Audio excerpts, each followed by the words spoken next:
They told us monsters weren't real, that dragons were metaphors, that giants were exaggerations, that demons belonged to imagination.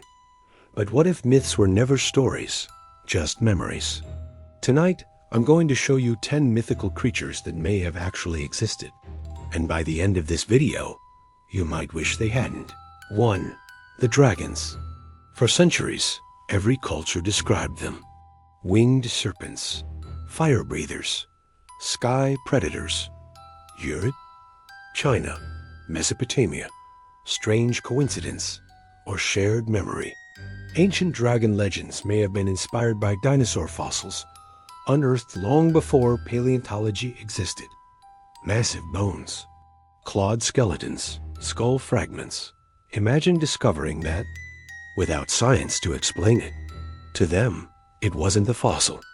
It was proof. 2. The Cyclops. Greek mythology speaks of one-eyed giants, savage, towering, inhuman.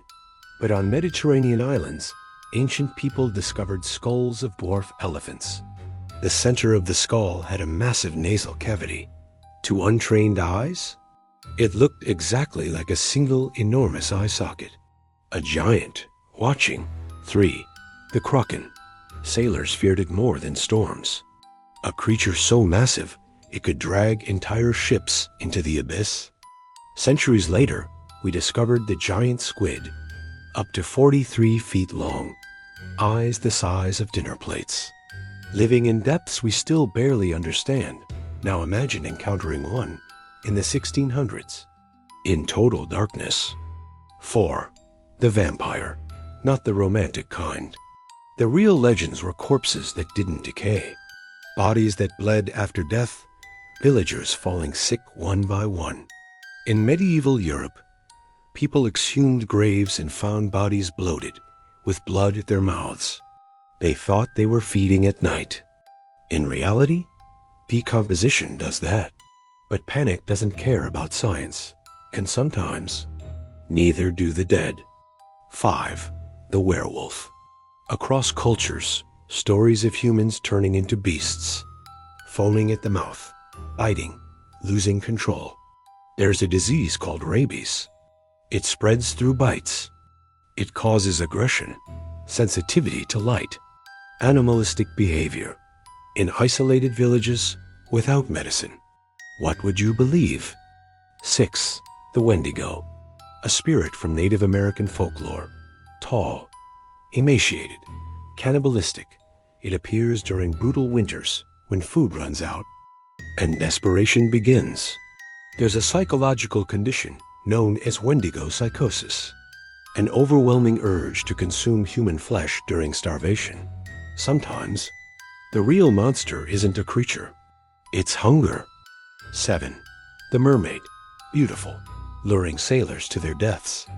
But sailors on long voyages often reported seeing half-human, half-fish beings. Exhaustion, dehydration, isolation, and manatees. From a distance, in the fog, with a desperate mind, even something gentle can become mythical. 8. The Minotaur. Half-man, half-bull, locked in a labyrinth. In ancient Crete, bull worship was common. Ritual arenas, underground structures, human sacrifice theories, and genetic deformities in isolated royal bloodlines were not unheard of. Sometimes myths grow around shame and are buried underground. 9. The giants. Nearly every culture speaks of them. The Nephilim, the Jitner, the Titans. And archaeologists have discovered remains of unusually tall humans, some over 7 or 8 feet. Rare genetic conditions like gigantism existed long before modern medicine. Imagine one of them in a tribal world, towering above everyone. God or monster? 10. The demon in the dark. This one doesn't have a fossil or a skeleton, but every culture describes shadow figures. Sleep paralysis. You wake up. You can't move. There's something in the corner, watching. Science says it's a neurological event. But here's the question that should bother you. Why does everyone see the same thing? across continents, across centuries, the same shape, the same presence, the same fear. So no, maybe dragons didn't breathe fire. Maybe giants weren't 50 feet tall. Maybe mermaids weren't singing on rocks. But myths don't come from nothing. They come from bones, from disease, from starvation, from shadows in the dark, and sometimes from something we still don't understand. If you made it this far, ask yourself one question. What stories are we calling myth today that people in the future will call history? Follow for more forgotten horrors, because some legends never died. They just learned to hide